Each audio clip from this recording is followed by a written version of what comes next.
Hello दोस्तों, नमस्कार। मैं मिस्टर एसआर और आप लोगों का स्वागत करते हैं आपके अपने ही YouTube परिवार सक्सेसफुल में।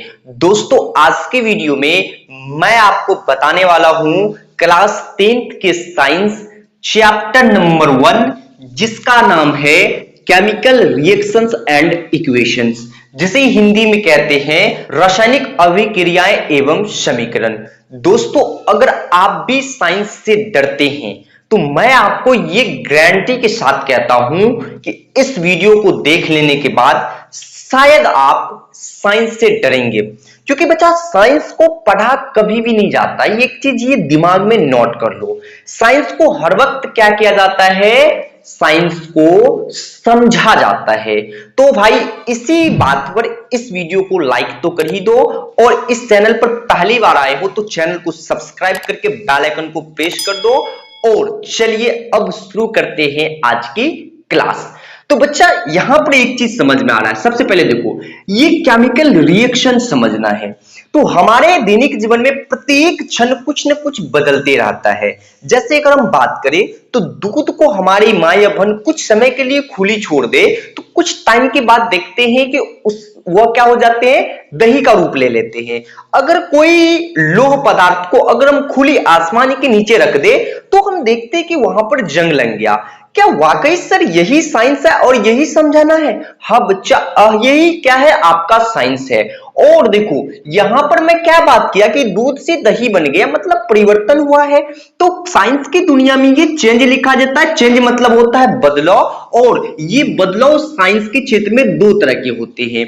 पहला बदलाव होते हैं फिजिकल चेंज, जिसे हिंदी में भौतिक परिवर्तन, और दूसरा बदलाव होते हैं केमिकल चेंज, जिसे हिंदी में रासायनिक परिवर्तन बोलते हैं।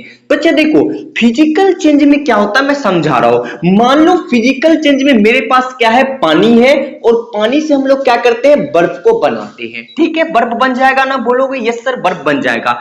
अब मान लो मेरे पास बर्फ हो गया, और बर्फ से अगर हम लोग फिर चाहे पानी बनाने के लिए तो क्या बना सकते हैं, बोलोगे यस सर बना सकते हैं। क्यों? पानी में थोड़ा सा फ्रीजिंग करेंगे और बर्फ बन जाएगा, और बर्फ में थोड़ा सा टेम्परेचर डालेंगे फिर पानी बन जाएगा। तो फिजिकल चेंज क्या है कि मतलब कुछ टाइम के लिए जो होता है आपका वो बदल जाता है, लेकिन पुनः वो अपनी अवस्था में आ जाता है। अब बोलोगे सर ये मुझे समझ में नहीं आया, आप कुछ और समझाओ। तो मैं समझाता हूं। मान लो रबर है, रबर को तुम ऐसे खींचोगे तो रबर फैलेगा, फिर जैसे छोड़ोगे तो चटक से सटक जाएगा। है वाकई कि नहीं? यही चीज समझना है बच्चा।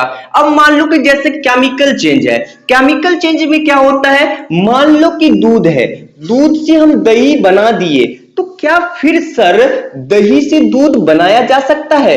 बोलोगे कि कतई नहीं सर। तो वाकई में ये जो केमिकल चेंज है, अगर एक बार बदला गया, बदलाव हो गया, तो जिंदगी में कभी भी फिर वह अपने पुनः अवस्था में नहीं आएंगे। तो ये बातें मैं इसलिए दोस्तों बता रहा हूं, जो आपका केमिकल रिएक्शंस है वही आपका क्या है, केमिकल चेंज है। तो केमिकल रिएक्शंस का परिभाषा क्या हो जाएगा, ऐसे परिवर्तन जिसमें नए गुण वाले पदार्थ का निर्माण होता है उसे रासायनिक अभिक्रिया कहते हैं।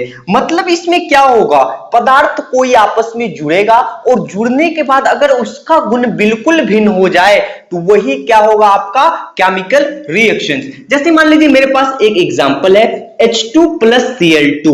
H2 क्या है भाई, ये भी गैस है, और इसी तरीके से Cl2 क्या है, ये भी गैस है, और ये बना के क्या डाला, 2HCl। मतलब इसका जो गुण होगा और इसका जो गुण होगा ये बिल्कुल अलग होंगे इन दोनों के गुण से। कौन? 2HCl।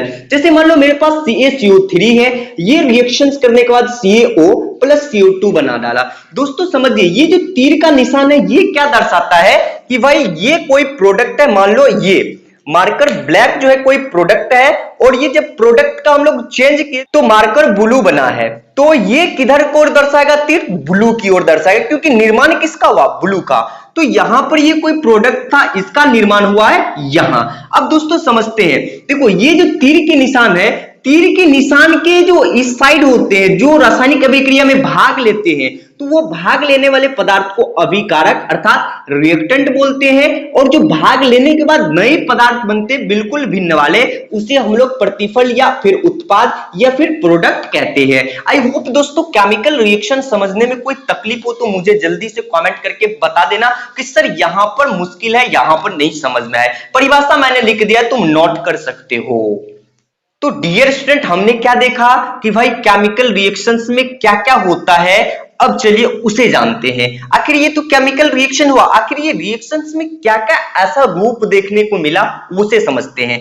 देखिए डियर स्टूडेंट, रासायनिक अभिक्रिया की कुछ विशेषताएं हैं। जैसे अगर हम लोग बात करें अवस्था में परिवर्तन, ठीक, मान लो कि हम लोग क्या करते हैं, मोमबत्ती को जलाते हैं, ठीक है, जलाए तो मोम जो होता है मोमबत्ती के अंदर वो ठोस के रूप में होता है, और जो जलने के बाद जो नीचे मोम गिरते हैं, मान लो कि ये मेरा मोम है, जब इसमें लाइट जलाए तो ये जो मोम था पूरा ये क्या है, ठोस है, और मोम के जलने के बाद जो नीचे गिरते हैं टपक टपक टपक के, वह क्या है, द्रव होता है डियर स्टूडेंट। और जो उससे कुछ वाष्प निकलते हैं ना ऊपर की ओर, जिसे गैस बोलते हो, वो एक्चुअल में क्या होता है डियर स्टूडेंट, गैस होता है। तो क्या हुआ, अवस्था में परिवर्तन हो रहा ना, मोम था, मोम में जब आग जलाए तो वही पिघल के द्रव भी बन रहा है और हवा में जाकर गैस भी बन रहा है। दूसरा है गैस में परिवर्तन। तो सेम टू इसे भी तुम एग्जांपल मान लोगे तो समझ जाओगे। देखो ठोस द्रव था और गैस में भी कन्वर्ट हो गया, यहां पर सॉलिड था और सॉलिड से क्या हुआ, सीधे गैस में कन्वर्ट हो गया। या फिर मान लो कि मेरे पास मैग्नीशियम है, मैग्नीशियम पे जब हम लोग क्या करते हैं 2HCl से आपस में संयोग कराते हैं, संयोग कराने के बाद क्या होता है, मैग्नीशियम जो होता है क्लोराइड बन जाता है और हाइड्रोजन गैस उससे मुक्त हो जाते हैं इस रिएक्शन के अंदर। अगला है मेरा ताप में परिवर्तन। जैसे मान लो CaCO3 है, जब इस पे हाई टेम्परेचर डालते हैं तो डालने के बाद क्या होता है, ये दो भागों में कन्वर्ट हो जाते हैं। पहला CaO प्लस CO2 में टूट जाता है, और यहां पर भी क्या होता है, गैस। जब इस पे हम लोग ताप, जैसे तुम लोग जानते होंगे गाइस, अगर चूना है, चूना में तुम पानी डालोगे तो वो बुलबुला छोड़ता है और टूटने के बाद यही बनता है। अगला है रंग में परिवर्तन और फिर अवक्षेपण का बनना। ये 5 है, इस 5 को भी याद कर लेना। दोस्तों हमने ये बता दिए कि आखिर केमिकल रिएक्शंस होंगे तो क्या क्या देखने को मिलेगा, यहां पर क्लियर हो गया है।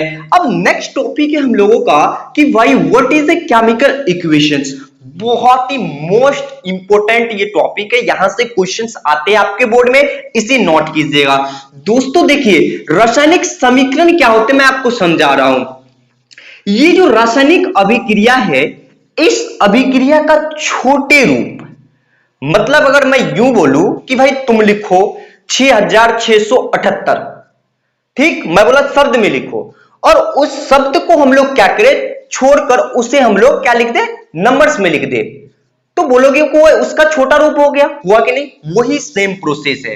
तो कहते हैं कि किसी रासायनिक अभिक्रिया में भाग लेने वाले पदार्थों का संक्षिप्त निरूपण, यानी कि छोटे से छोटे उसका निरूप केमिकल इक्वेशंस कहलाते हैं। जैसे मान लो बच्चा, मेरे पास एग्जांपल के लिए हाइड्रोजन प्लस क्लोरीन है, ये आपस में जब जुड़ते हैं, जुड़ने के बाद ये आपका बनाता है हाइड्रोजन क्लोराइड।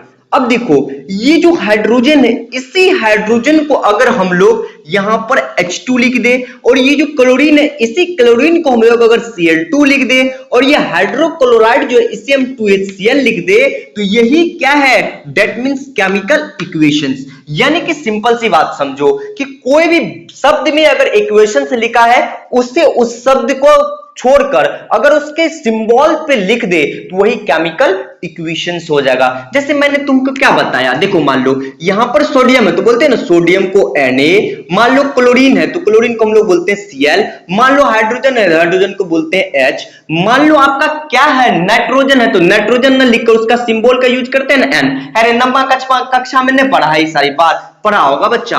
अब चलो हम देखते हैं। अब बच्चे ये केमिकल इक्वेशंस जो है ये दो तरह के होते हैं। पहला होते हैं बैलेंस केमिकल इक्वेशंस, जिसे हिंदी में कहते हैं सरलता रूप में संतुलित रासायनिक समीकरण। दूसरा होता है अनबैलेंस केमिकल इक्वेशंस, जिसे हम लोग हिंदी में कहते हैं असंतुलित रासायनिक समीकरण। बच्चा अब ये दो चीज जानना है कि भाई बैलेंस क्या होता है, अनबैलेंस क्या होता है। देखो मान लो कि ये दो तराजू का क्या है, पलड़ा है, ये मान लो ऐसे। अब मान लो कि यहां अगर कुछ ज्यादा रख दे तो भाई वो ऊपर जाएगा, बोलोगे यस सर जाएगा। समझो इस लॉजिक को, मैं क्या बता रहा हूं समझो। ये मान लो तराजू का पलड़ा है, दोनों साइड लटका हुआ, अगर मान लो कि यहां पर ज्यादा हम भार देते तो ऊपर जाएगा, तो भाई ये बैलेंस होगा, बोलोगे नहीं सर ये बैलेंस नहीं होगा। अगर मान लो बच्चा ये तराजू है, इधर पलड़ा में भी 2 केजी और इधर में भी 2 केजी, तो दोनों इक्वल रहेगा ना, बोलोगे यस सर, तब बैलेंस होगा, बोलोगे यस सर, तब तो बैलेंस होगा। तो बच्चा यहां भी वही चीज है, यहां पर देखो हाइड्रोजन का 2 एटम्स, क्लोरीन का 2 एटम्स, किधर भाई अभिकारक अर्थात रिएक्टेंट में। फिर देखो कि प्रोडक्ट में क्या है, हाइड्रोजन का भी 2 एटम्स और क्लोरीन का भी 2 एटम्स। अब बोलोगे कि यहां पर कैसे क्लोरीन का हाइड्रोजन का, तो देखो बच्चा तुम मैथ पढ़ा है ना रे, तो देखो वहां पर पढ़ेगा कि x इंटू 2+4 है, या मान लो 2+y है, तो एक बार 2x से गुना, एक बार फिर करेंगे xy का गुना होगा। तो सेम प्रोसेस यहां पर भी वही है, मतलब 2 हाइड्रोजन का भी है, 2 क्लोरीन की भी है। अगर मान लो यहीं पर क्लोरीन के यहां पर 2 होते, तब क्लोरीन का ये 4 हो जाता, तब ये अनबैलेंस हो जाता, बैलेंस नहीं होते। डियर स्टूडेंट ये एग्जांपल्स भी देख लीजिए, आपका बैलेंस है या नहीं। देखो यहां पर जो आपका K है, K का भी 2 एटम्स है, और यहां पर इक्वेशन के उस साइड भी K का 2 एटम्स है। मान लो क्लोरीन का यहां पर 2 एटम्स है, तो यहां पर देखो क्लोरीन का 2 एटम्स है। अब मान लो ऑक्सीजन के यहां पर 3 गुना की 6 है, 3 गुना की 6 एटम्स है, और यहां पर भी 3 गुना की 6 एटम्स है। मतलब क्या है, दोनों इक्वेशंस जो है आपका बैलेंस केमिकल इक्वेशंस है। अनबैलेंस केमिकल इक्वेशंस क्या है, इसी में मान लो तुम इस 2 को हटा दो, या मान लो ये 2 को हटा दो, तो ये हो गया अनबैलेंस। क्या हो गया, अनबैलेंस। मान लो यहां पर देखो कहां है, ये भी क्या है Mg प्लस HCl, यहां पर देखो Mg का 2 एटम्स नहीं है ना, यहां पर 2 एटम्स, तो क्या ये संतुलित होगा, बोलोगे नहीं। तो डियर स्टूडेंट आज की वीडियो कैसा रहा, क्या तुम्हें मैं समझा पाया ना साइंस क्या है। देखो भाई मेहनत बहुत ज्यादा नहीं करना है, साइंस को समझ जाओ, सारा निचोड़ चीज आप में आ जाएगा, और तुम्हें ये मन करेगा कि नहीं साइंस को समझना चाहिए। हमने आज क्या समझाया, केमिकल रिएक्शंस, दूसरी बात केमिकल रिएक्शंस की प्रॉपर्टीज, तीसरी बात रासायनिक जो समीकरण है, और उसमें भी balance chemical equations, unbalance chemical equation. तो नेक्स्ट वीडियो में हम लोग जानेंगे types of chemical reactions. I hope दोस्तों ये वीडियो अच्छा लगा हो तो एक लाइक तो कर ही देना, दोस्तों में शेयर करना मत भूलना यार, बहुत ही मेहनत से मैंने पढ़ाया, तो चलो दोस्तों में भी शेयर कर देना। और अभी तक चैनल को सब्सक्राइब नहीं किया ना, जल्दी से सब्सक्राइब करके बेल आइकन को प्रेस कर लेना। और तो अब क्या और कुछ नहीं, मिलते हैं नेक्स्ट वीडियो में, तब तक के लिए टाटा बाय बाय, ओके।